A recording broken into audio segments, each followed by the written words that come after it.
you know that we will have an opportunity for questions and answers. And if you'd like to ask a question, I'm going to ask that all participants, if you look on the bottom and you see the participant window, you can raise your hand. And that when you raise your hand, we will acknowledge you and we will be more than happy to turn the mic over to you so you can ask your question directly if you choose not to place it in the chat. And with that, again, I'd like to welcome everyone to the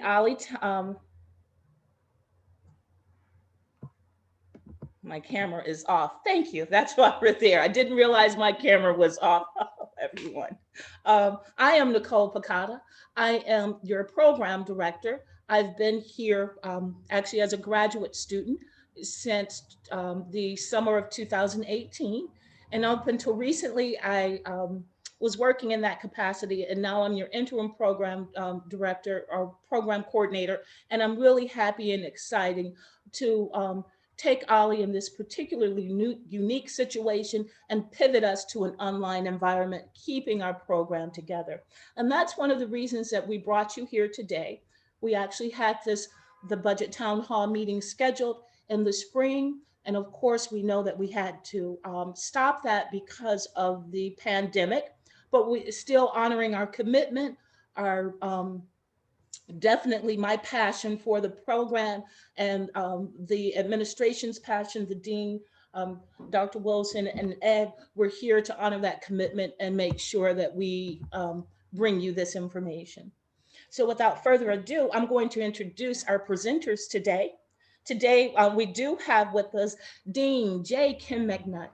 The dean actually joined in 2014, and he came to the Dominguez campus from Our Lady Our Lady of the Lakes University in Texas, where he served as the assistant vice president of adult and continuing education for the university's weekend college unit in San Antonio and Houston. He led the expansion of academic programs as well as expanded offerings at two other off-site campuses. In addition to spearheading the growth of online programs at the Lady of, at OLLU, the dean provided greater access to higher quality degrees for students who were place bound. We As a first generation graduate, the dean earned a master's degree in communication from Southern Methodist University and a bachelor's degree in journalism and mass communication from New Mexico State. So without further ado, I'm going to introduce our next presenter today, and that's Dr. Linda Wilson. Dr. Linda Wilson is actually who I report to directly, and we're very happy to have Dr. Wilson. She joined the CSUDH community as Associate Dean of in the College of Extended and International Education in 2014. Prior to working with CSUDH, Linda served as the Program Director for the Department of Humanities and Social Sciences at UCLA's Extension Program. Dr. Wilson managed the OLLI at UCLA program as the part of her portfolio at UCLA, and she received her doctorate from Louisiana State University, Baton Rouge, her master's degree from San Jose State University, and her bachelor degree from LSU, Baton Rouge. Prior to working in higher education, Dr. Wilson had a long career in resource management. I'm also going to introduce to you Ed. Ed Cleek is our senior financial advisor, and I just refer to Ed as our money man. I know that he handles all of the programs, and whenever I have any accounting, Ed is who I seek. And we're going to let Ed talk a little bit about himself, or that Dr. Wilson will be doing that. Without further ado, I'm going to turn it over to the dean. Dean? Thank you, Nicole. I want to thank, it looks like right now we have about 31 participants, and it's good to see everybody, even in this virtual environment. I'm very proud of the good work that Nicole and Hema and Anissa and everybody that worked behind the scenes to bring this presentation to you. As she said, this was designed to be presented back in spring. We had every hope to do this, I think, in March or April. And of course, then the pandemic hit, and it's thrown everything out of whack. Just a very quick updates. I'm sure a lot of you are already aware, though, that we are going to maintain an online modality into the spring and perhaps even into the summer. We're just, the provost, the president, the chancellor's office, we have a new chancellor coming on board soon, erring on the side of caution, which I think is wise. You might have seen in the news that some universities around the country had tried to reopen and tried to bring students back, and then they've had to retreat and pivot and then close down again. So we're being very cautious, and we're being very methodical about how we do that. But I can tell you that we will not be able to meet in person and accessing our fantastic facilities in the spring, and we're continuing in this modality. I still come to the office every day. I love coming to campus. I work 9 to 3 here, and then I work remotely at home in the mornings and the afternoon. Linda comes in every day. A lot of us continue to come in as essential personnel because we care for this institution and our college, and we're doing everything we can to get us through this, this crisis. As you see on the screen there, I'm very proud of what we do. A lot of you have already heard some of these comments from me. We are the test kitchen of the university, meaning President Parham does not provide us an allocation to run the college. We do not receive an allocation from Governor Gavin Newsom.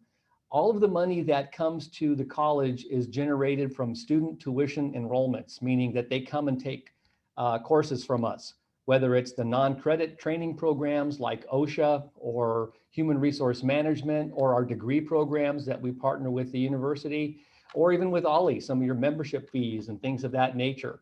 100% self-support. We're not unique in that all 23 CSUs in the state of California have an office just like ours and a dean position just like mine. And our job is really to provide access to education for underserved or people that cannot come to class in the normal daytime schedule. They come in the evenings, they're online, all of that. You can see also we actually have a lot of unique individual enrollments on an annualized basis. This is cumulative across all programs. We generate about $17 million annually in tuition and revenue in that regard. And we also have 50 different diverse programs. I think all of us are of an age that we understand what a Swiss Army knife is, and that's what we are. Whatever tool you need to further your education, you can take it from us. A lot of younger people that I talk to don't know what a Swiss Army knife is, so I tell them that we are the iPhone of higher education, meaning that whatever device whatever tool you need, it's right here, whether it's a phone, your email, your compass, your GPS, your camera, your music source, everything, your clock, your alarm clock, everything is right here. And I'm very proud of the diversity of programs that we offer, including OLLI. A lot of you have heard me say that we're really the lifelong learning, the K through 100 education. Another thing I like to say is back in the day, higher education was very linear. Most of us went to college, you earn a degree, and then you work 30 or 40 years, and then after that you retire. Well, that's changing. And with the adult market, the reduced demographics of college age students coming to universities, there's going to be more of a need to serve the adult professional education market. And our college is uniquely positioned to serve that market. As I said a minute ago about the linear aspect of higher ed, now it's more like a heart rate monitor where people, once you graduate, you come back and access higher ed as you need to further your career for upskilling, retraining, things like that. So next slide, please. And I think this is where I'm going to turn it over to Ed. But again, I want to welcome everybody here. Ed's going to kind of walk us through the bulk of the presentation. We're being very transparent here. And I think a lot of you will be surprised, frankly, where the dollars come, and then the indirect support that the college provides to OLLI to make it run as seamlessly as it does, whether it's our IT, our facilities, our marketing team, the technical team. You'll see later that it takes a village to run OLLI. And you may not see it overtly, but there's a lot of activity that happens behind the scenes to make sure OLLI is functioning. So I believe this is where I'm going to turn it over to Ed Cleek.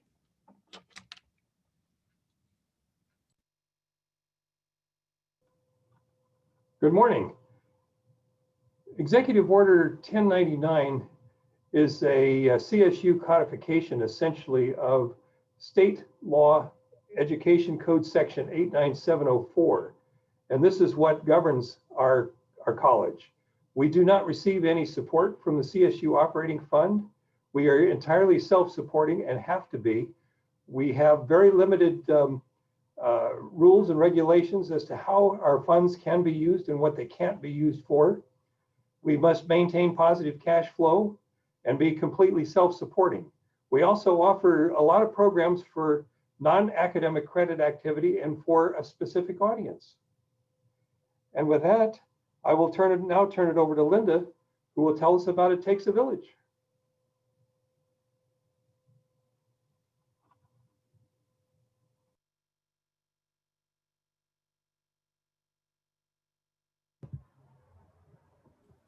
All right, thank you, Ed. Thank you everyone for coming. I'm really happy to be part of this presentation, and as the Dean said, show you the behind the scenes, be very transparent about what does it really take to run an OLLI program. It takes the dedicated staff, that's Nicole, Hema, and also Mary Ann. It takes senior executive, that's the Dean, Ed, myself. It takes our marketing staff, Anissa, Stephanie, Keith, our registration staff, including the new director, Martin, our IT staff, which is Arvin and his student assistants. It takes facilities and custodial staff to clean before and after the meetings. It takes parking services.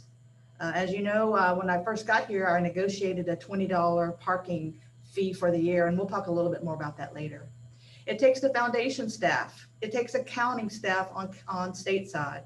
It takes library staff. It also takes the sustainability that run the campus garden. It takes the emergency, which is fire, 911 police, and also it takes the National Resource Center. So let's talk about these a little bit more in detail. So when you go to class, behind the scenes to get that class built, we have to have it scheduled by a scheduler. Then when it's posted, our registration staff takes over. They answer questions about the program. They get you registered, send you notification. And then when you pay by a personal check, it has to be processed first by the college and then by accounting on stateside. And there's a record keeping piece of all the classes that you've taken.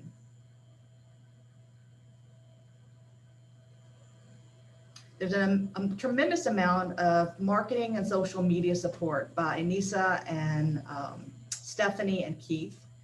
As you know, we broadcast your OLLI events on social media. We email newsletters. We manage the social media accounts. We provide webinars and live streams.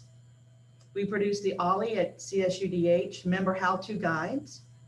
With this new modality, we've been providing Zoom training to members and to some of the instructors. We provide photography and videography.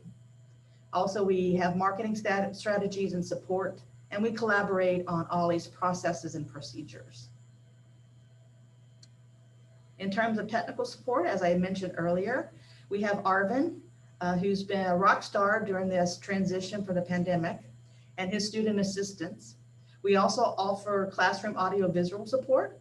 We collaborate on best practices for OLLI. We produce the member, as I said, how-to guides, and we assist with OLLI training, just like the marketing and staff does. What are the additional costs that are factored into running the OLLI program here at Dominguez Hills? We have classroom space, we have auditorium usage, we have off-site classrooms. And when those classrooms are being used, both here at Dominguez Hills and off-site, we're unable to rent that to the general public. So there is a loss of classroom revenue by giving the classrooms free to OLLI. We have the cleaning services, library access. We have a tennis group that uses the tennis courts. And until the shutdown, we had the local student union that was used by OLLI for several purposes.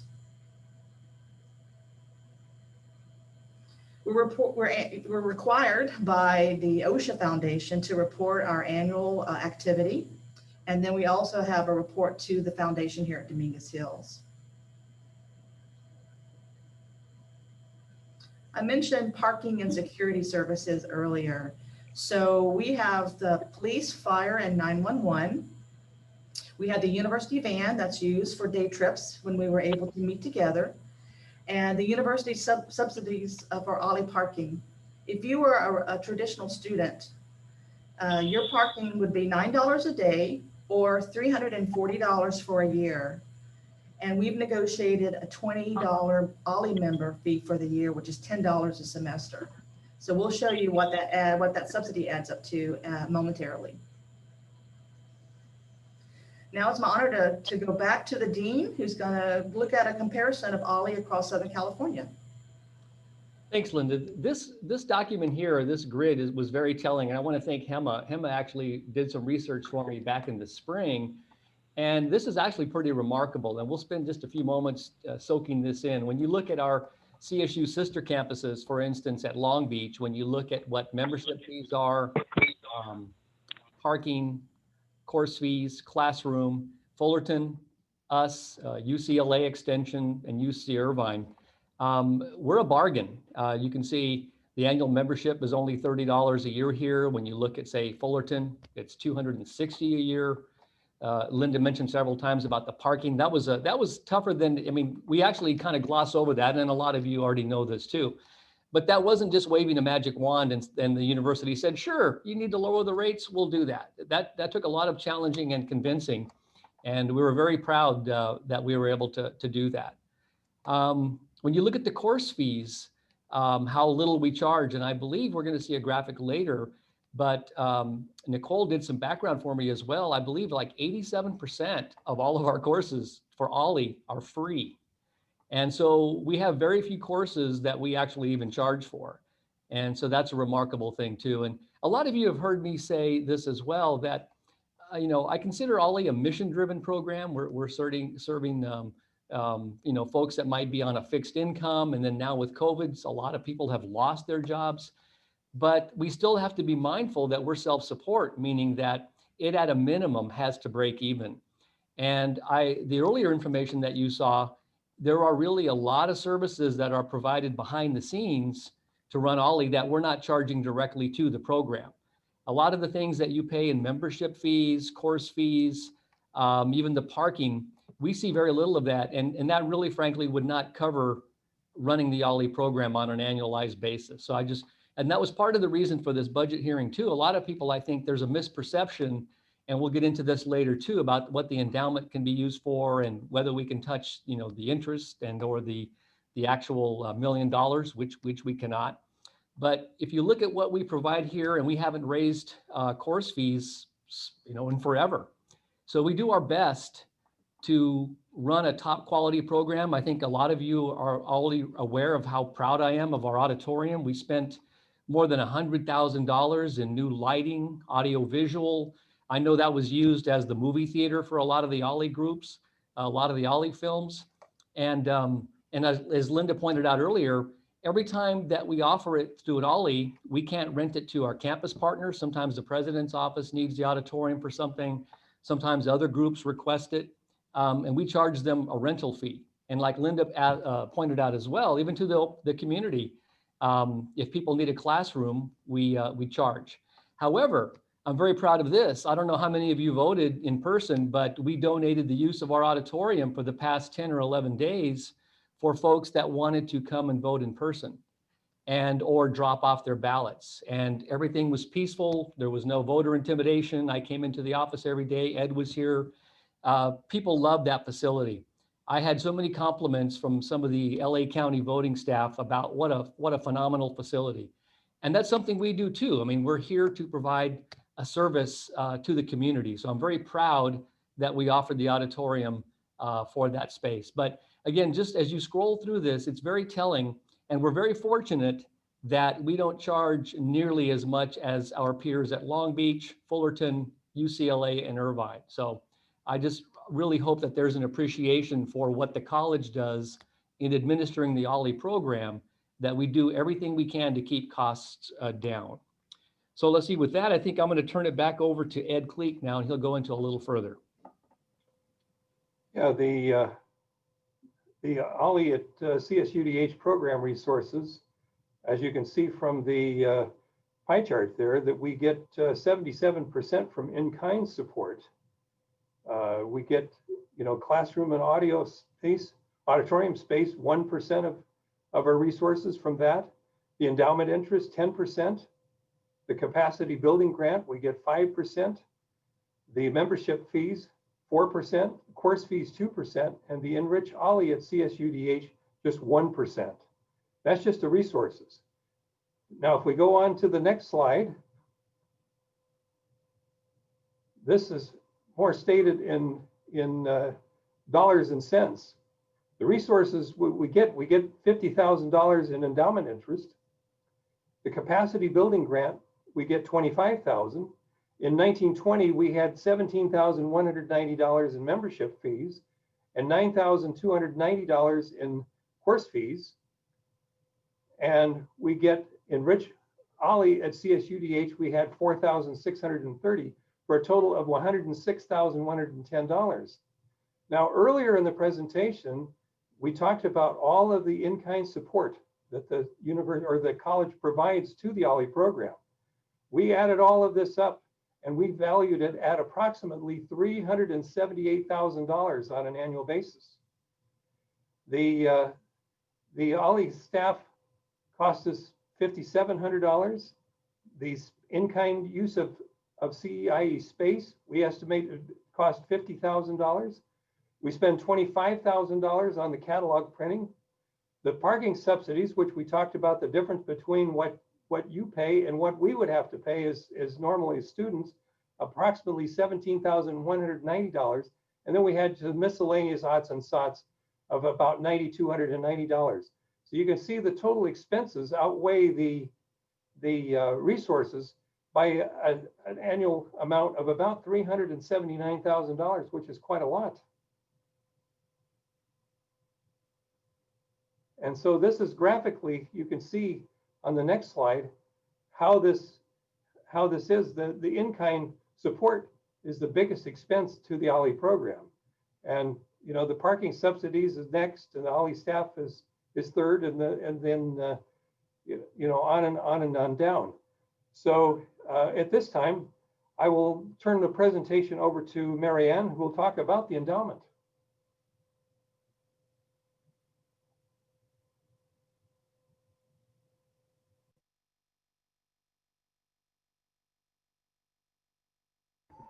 Marianne, you're muted.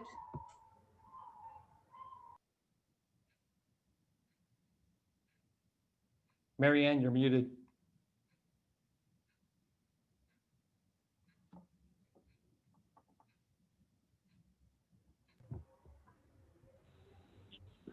Okay. Sorry While about Marianne, that. oh, there she is. Okay. Yeah, no, I'm sorry. Sorry about that. Thank you, everyone, for being here today and for showing your interest in learning more about OLLI and how we are funded. I just wanted to share with you a little bit about the endowment. We are extremely fortunate to have the Osher Foundation support. And one of the ways they have supported OLLI is through an endowment, which means that they did give to OLLI at Cal State University $1 million to be invested in perpetuity, which means that we cannot touch the corpus of that money. And the purpose of that really is to guarantee OLLI's future and help sustain it, not only for today, but for future generations as well. So we are allowed to take the interest from this money on a yearly basis and include that in our annual operating budget.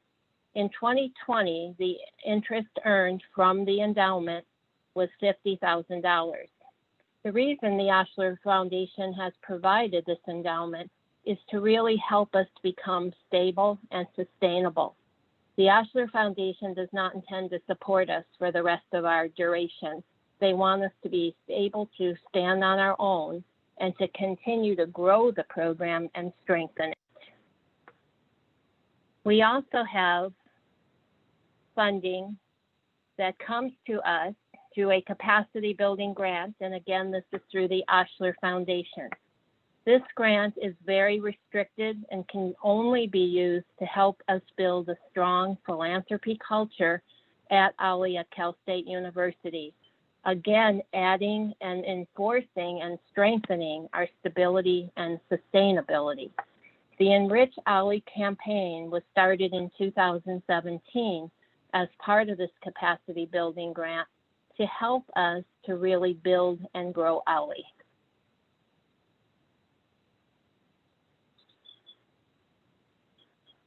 The capacity building grant is a 3-year cycle opportunity. We are currently in cycle number 2.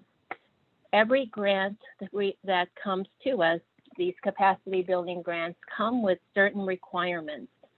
And this year, the requirement was that we have to increase our membership from the 593 that it was at the end of cycle 1 to 627.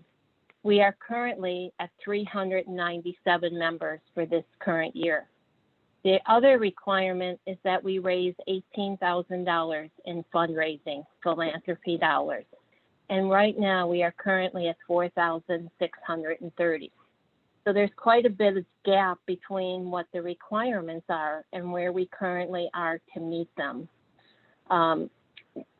OLLI needs your help. We need to also build reserves because we have to remember that this capacity building grant cycle is a 3 cycle. Once that ends, OLLI must be able to sustain on its own. So we do need the Enrich OLLI campaign needs your help.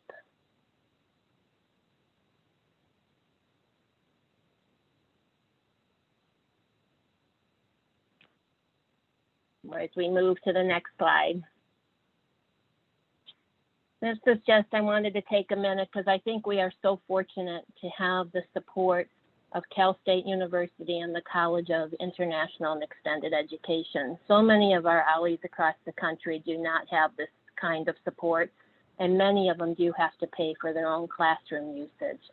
So we are extremely grateful. I know those on staff and everyone, I'm hoping the members too understand that we are grateful to the university and to the college for this ongoing support. But we also need your help. And so I'm here today to ask you to join me in making an annual gift to the Enrich OLLI campaign. And I'm also going to ask you to help us grow that membership. Invite your family and your friends to join OLLI. You are on this call today because you care about OLLI, and we ask you to share that with other people. And then volunteer. Our committees are in dire need of really good, strong volunteers, and there are many opportunities. We have, I believe, 5 different committees, and we need your help. So please reach out to Nicole or I or Hema if you have any interest in becoming a volunteer. And then please share the OLLI Weekly e-blast with others. Let them see the kind of curriculum we have built, even in the virtual setting, and invite them to join. And then however you can, connect and share on Facebook. Your ability to help us spread the word is just enormous and of great value to us.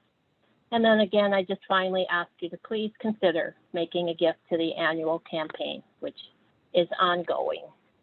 With that, I'm going to turn it over to Nicole. Thank you, Mary Ann. During my conversations with, during my conversations with the National Resource Center, it came upon us that they started calling us the smoking hot deal. And at first I wasn't sure what that meant. And then upon further evaluation, I took it as a compliment because we are the lowest membership fees out there. Of 124 institutions, OLLI's institution provides the most for your value at $30 a fee. And that's remarkable. While the dean showed you the comparisons of the local area, we can talk about the highest membership fee is up to $250, and you still have to pay for individual courses. We have not increased our membership fee since 2003. As the dean said, we are cognitively aware of the community that we served, and we wanted to bring that value to you. One of the things that the president and the provost are discussing is bring no harm to students. And that's one of the reasons that we kept our fees low and did not raise them. That's one of the reasons, even though OLLI provides low course fees between $5 and $20, and 87% of the courses were free, 100% of our courses remain free during during this time of COVID. And we are doing our best to continue to honor that, so that first we take care of the needs of our members. Um, One of the things that I'd like to tell you, one of the great things are some of the things outside of the parking fee, because we're not going to be on parking, but we know we have some members who still use space and still needed to take advantage of that deal. And we were happy to honor that during the pandemic. But also, one of the greatest values that come in this COVID opportunity is your free access to your Zoom account. While some people believe Zoom is automatically will give you free access, as a student, because as an OLLI member, you are a student. You're part of the College of Extended and International Education's college, part of that college, and you're always a Toro. Once a Toro, always a Toro, and you are that student. We have a lot of members who are students of the alumni, and as an alum, there are still certain things that you can't get if you're not a part of OLLI, which includes that reduced parking fee, student discounts, your student ID, you still get that as part of the campus. So those are the things that I'm really proud of. We will be introducing how to access your free Zoom account. Going in the future, it's going to be important that you are an OLLI member, because what's important for us is to have this program strong, sustainable, stable when we return to campus. And we need your membership. We need your donations. We need you. We need you to bring this program back to campus when we're ready. Now, we may not know when that time will be, but we know that it's coming, and we want to be strong and stable and have some stability when we return. So with that, I'm going to turn it over to the dean. Yeah, I wanted to take a moment. Thank you, Nicole. And I do know we have questions, and I saw we haven't responded to them. So I'm trusting that toward the end we will have Nicole and or Hema. We can field the questions. I want to make sure that people feel that we're not ignoring the questions in the chat box, but we will get to those. But Nicole has done a remarkable job, and I tell her this even privately, in taking over the OLLI program and then running it through the pandemic. Hema has been a rock star as well. Hema was a student here at Dominguez Hills and a student assistant, and we were fortunate enough to bring her back in a part-time capacity because I know that she has a love for this organization and a love for the college and the university. I can tell you, just right outside this door here, I'm in our mini conference room, and Hema is just right on the other side. And as I told you all before, I come into the office every day, and I walk by here and I can see her and hear her engaged with OLLI members, moderating classes. I know Nicole does that as well. And again, we couldn't do this without their work. And frankly, they're both part-time because again, we can't afford to pay full-time staff to run OLLI. And you can see all of the in-kind service support, my time, Ed's time, Linda's time, that's all thrown into the pot. When you saw that amount earlier, that wasn't a direct expense to the program when you saw all the support services. But if we were to really charge our campus partners that amount, it would sink the program. And I always like to share too that we actually charge all of our internal programs that overhead account. We actually charge, for instance, if you talk about the OSHA program, we actually charge a portion of my time to that account, Ed's time to run the books, Linda's to oversee it.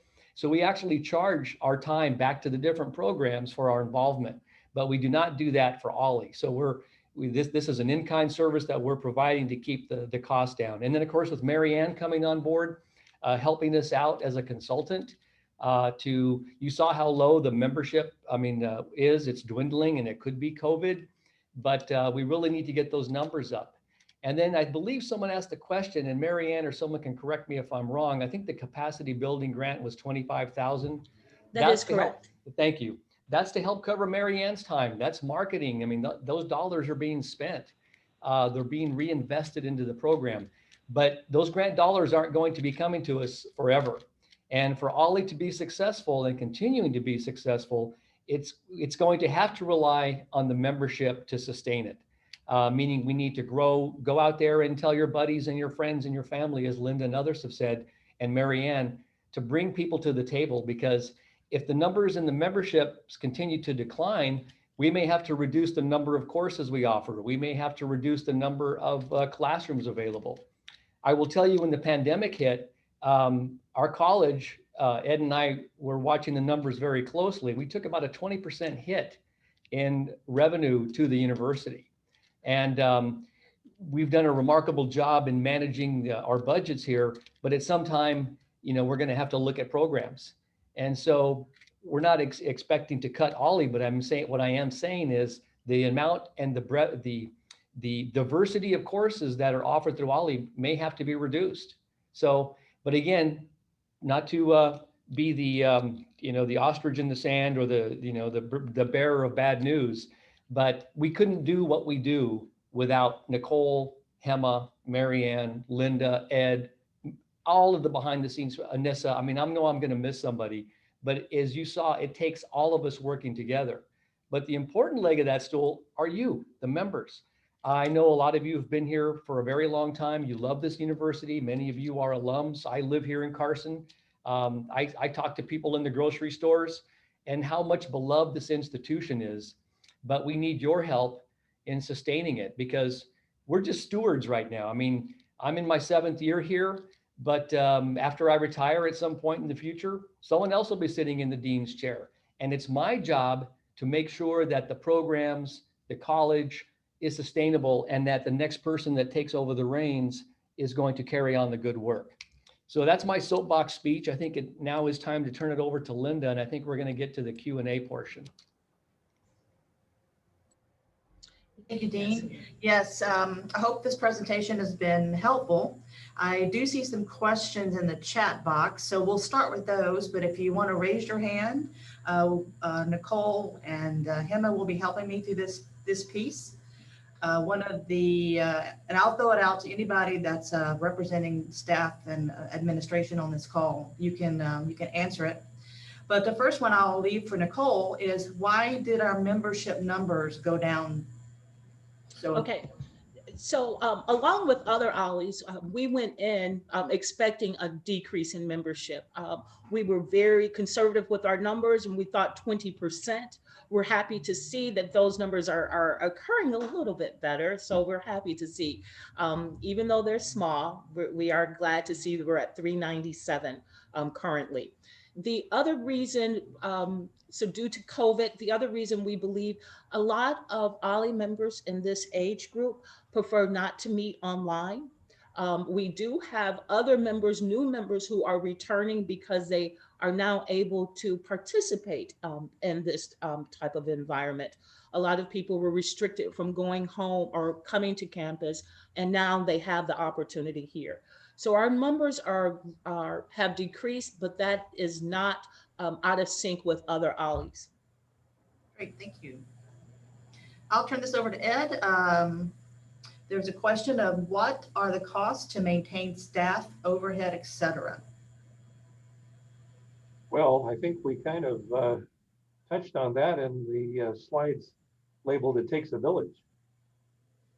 And as you could probably see there, it takes quite a lot. So the value that we put on it was, as was said earlier, it's a lot of this, the dean's time, my time, the associate dean's time, marketing time, staff support time.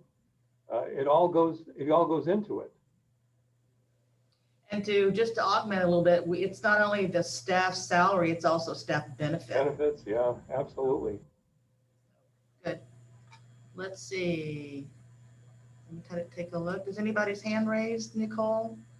Dr. Wilson, one of the other questions that has come through on the chat, is there a way to appeal to the grant, for the grant? The direct question is it possible to appeal the 2021 expectations due to COVID? Marianne, would you like to take that question? Sure, yes, I'd happy to take that question. We have recently submitted a request to the Osher Foundation to extend the duration of this grant cycle.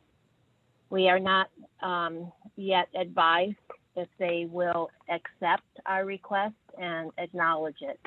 We have asked for a 20% reduction in the number of new members, which would take us to 503 members as a basic requirement. Keeping in mind that in order to be an OLLI Institute, we must maintain 500 members. That is the smallest amount of members at Osher. So we have to, if we want to maintain our relationship with that foundation, we must try our very best to meet those numbers. We also have asked for a reduction in fundraising from 18,000 to 14,000, and that's a 20% reduction.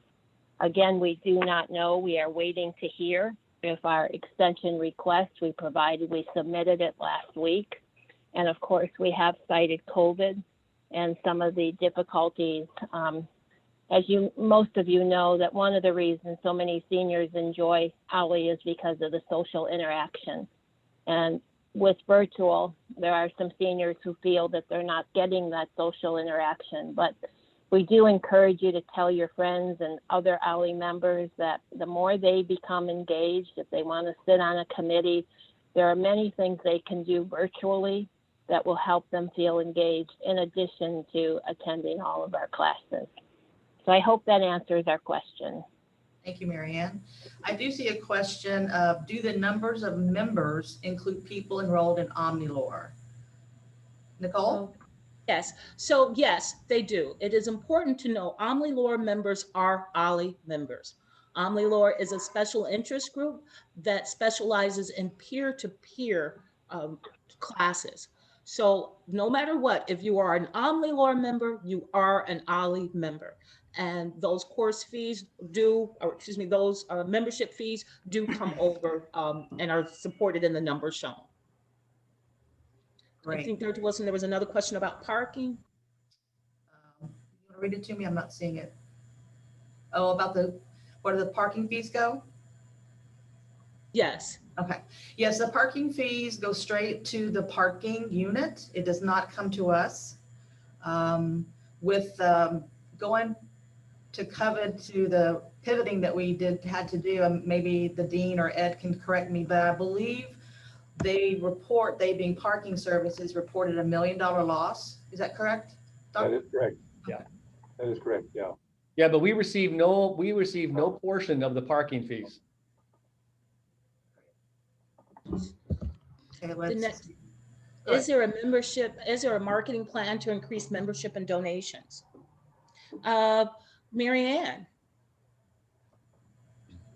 Marianne is working closely with the marketing and membership committee. So I'm going to, Marianne, you there? Yes, we do have a plan, and you will see as we move into the end of 2020, we will become much more aggressive in marketing for new members. We will also become much more aggressive in seeking financial support. Again, we cannot apply for the third year cycle grant without meeting the requirements of cycle 2. So we will be doing as much as we can with marketing. We do have a limited budget, but we do. And again, best way for us to grow that is through word of mouth and through your help and through inviting your friends, and also for your consideration of a financial contribution. Hope that answers the question. Anissa, would you like to talk about the webinars for the other units and how successful they've been, and maybe application to OLLI? Anissa? Okay. Okay. I'm sorry. We have a hand raised. I will get back with Anissa in just a minute. Mr. and Mrs. McLeod, go ahead. You can be unmuted to ask your question. I was just wondering, there are so many wonderful online webinars and programs that OLLI has sponsored. My question is anyone keeping track of all of the attendees of those meetings in order to try and encourage them all to become members? I'm sure some of those people aren't members of OLLI currently. Is there any way for us to get records of how to contact those people in hopes that they may also join OLLI. Thank you. May I take that, Dr. Wilson? Sure, please. So yes, there are ways. I would like to point out the Andrew Young webinar that we did. Although it doesn't count in the 1920, it will be counting in our 2021 academic year. That was an opportunity that we could have done as a fundraiser, and we did not. We used it to engage members and to talk about the situation that was currently happening, that we're all facing today. So we do, all members, anyone attending must be registered, anything that we're putting out. And we do require you to register, and we take a look at those lists. Currently, we have the majority of the people are OLLI members. And when we do have the small non-members, we're working with marketing and membership to reach out and contact those people.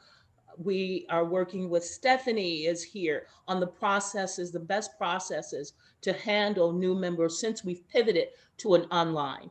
Generally, they would come in class, we'd have an opportunity to speak with them, and registration being right there, hopefully they go straight to registration. We don't have that small gap, so we've reached out personally to those members or to those non-members.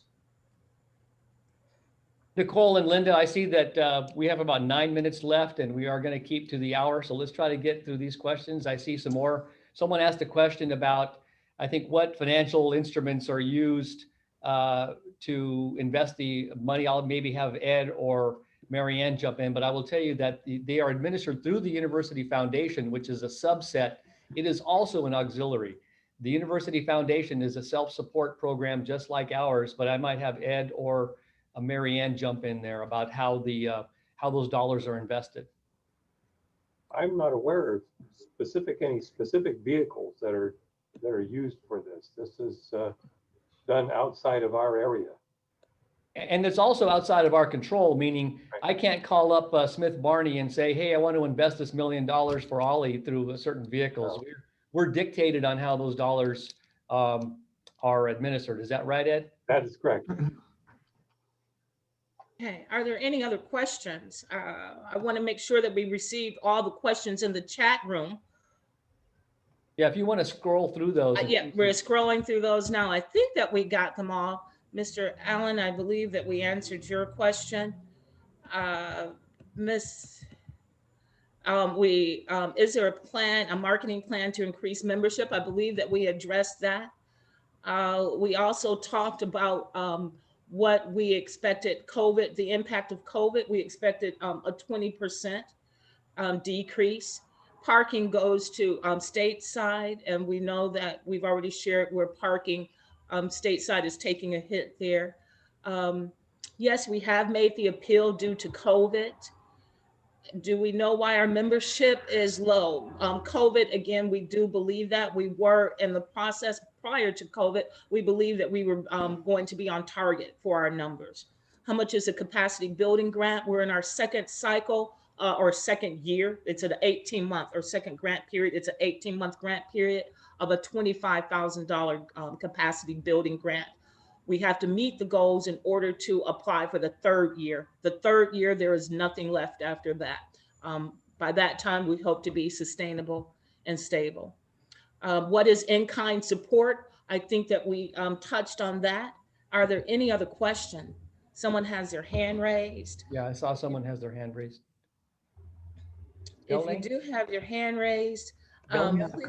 Not currently. Okay. I know, Anissa, you were on another call and you had to step off for a moment to address. Is raising the membership fee off limits? Would it be help to raise the fee? We did. I'll jump in there if I could, Nicole. Thank you. That's a great question. I think the short answer is yes. But in addition, we may have to look at raising the per course fees as well. Okay. Frank has a question. And then George, Frank, and then George. Yes, I wanted to ask about the, you mentioned an annual report to the Osher Foundation. Is it possible for to see a copy of that or see it online or receive a copy? Linda? I'll have to ask that to the Osher Foundation. I believe I'll do that. I can do that and get back to Nicole, who can Appreciate share that Yeah, information. thank you. Thank you.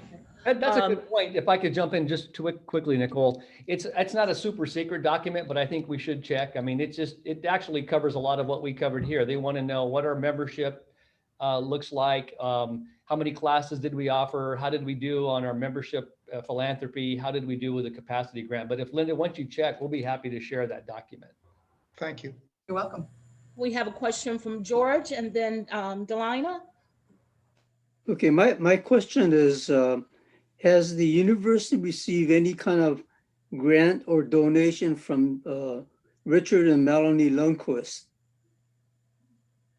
And the reason why I asked that question is about a year before Mildred Garcia left for Cal State Fullerton, I had introduced her to Melanie Lundquist at an event in Manhattan Beach. And I don't know if there was a follow-up after that introduction where she might have been able to get some, donation to the campus or not. I'll take that one, the dean. So thank you, George. We do have an advancement department on campus that work to culture donors, and maybe Marianne can speak to that process, but we can reach out to advancement. They have a new AVP of that, or director of advancement, and we can definitely get that information over to them and we can get back to you. Marianne? And yeah, so anyway, the reason I raised that question is that if there isn't a previous connection with, with the Lundquist, what I would like to do is at least open the opportunity up for someone to, contact the Lundquist through Sherry Kramer, who is a person that you need to communicate with, so that there may be a possibility of, large grant that you might be able to apply for. Great. Thank you very much. We'll get in touch with you, George, and we'll get in touch with Dr. Wilson with the foundation and make those connections, Marianne and I. Is that good? And it's, and how, one of the reasons why I did that is I was involved with the El Camino College Foundation back in 2007. And what Osher Foundation at that time set aside $50 million for all the community colleges in California to tap from. And they gave a 2-year window to raise money. And whatever you were able to raise during that 2-year, you get 50% of whatever you raise from this $50 million fund that the Osher Foundation has set aside. And so I was able to get El Camino, so anyway, what happened was that when we contacted the Lundquist, he committed to $1 million, but he asked the foundation to have 2 fundraising events. One would be one at their business, the Lundquist's business facility, and then another one at their home. And he committed to paying or donating the difference, so that at least there'll be $1 million altogether going,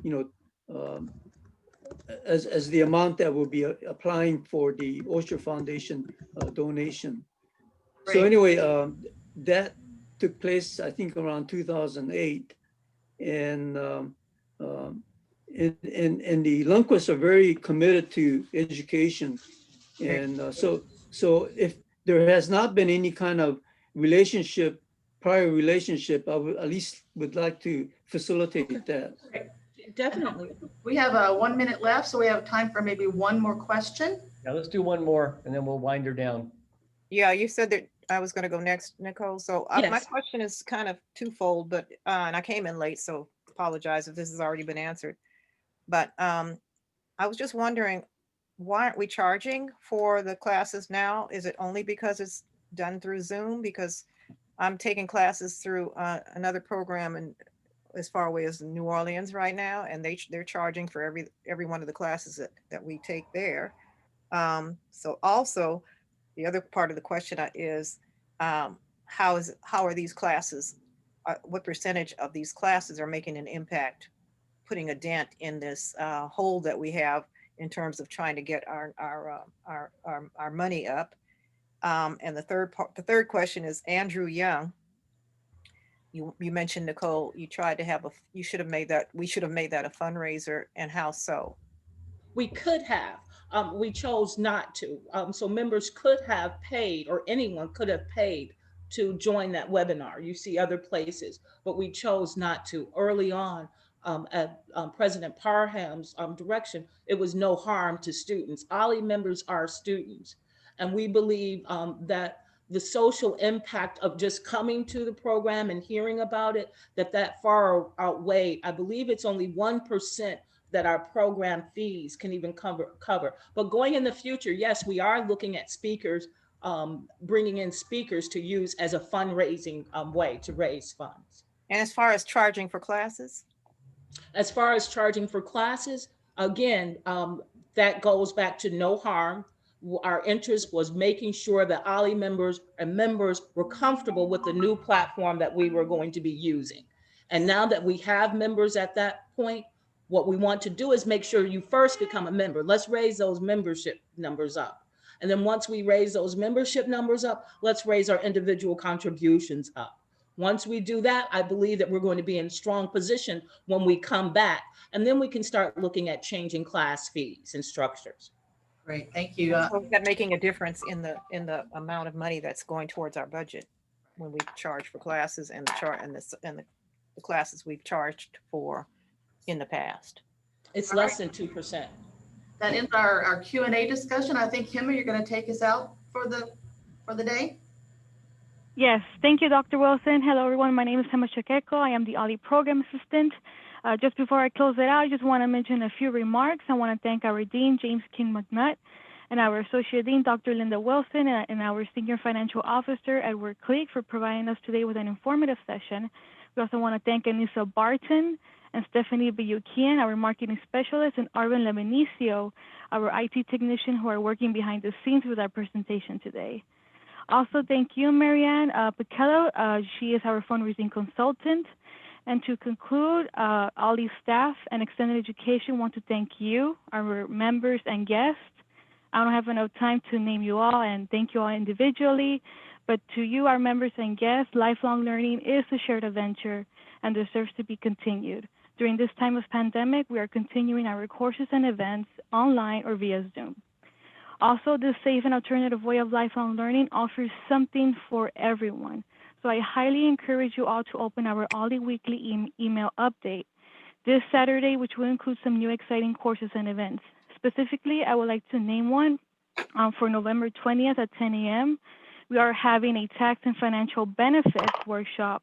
It is to show you the potential value you obtain by donating to OLLI at CSUDH.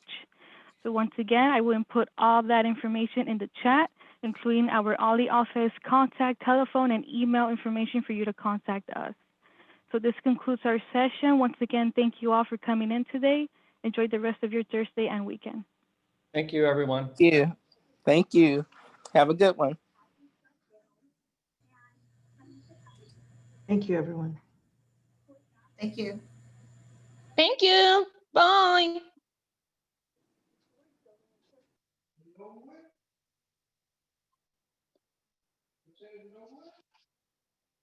Yes.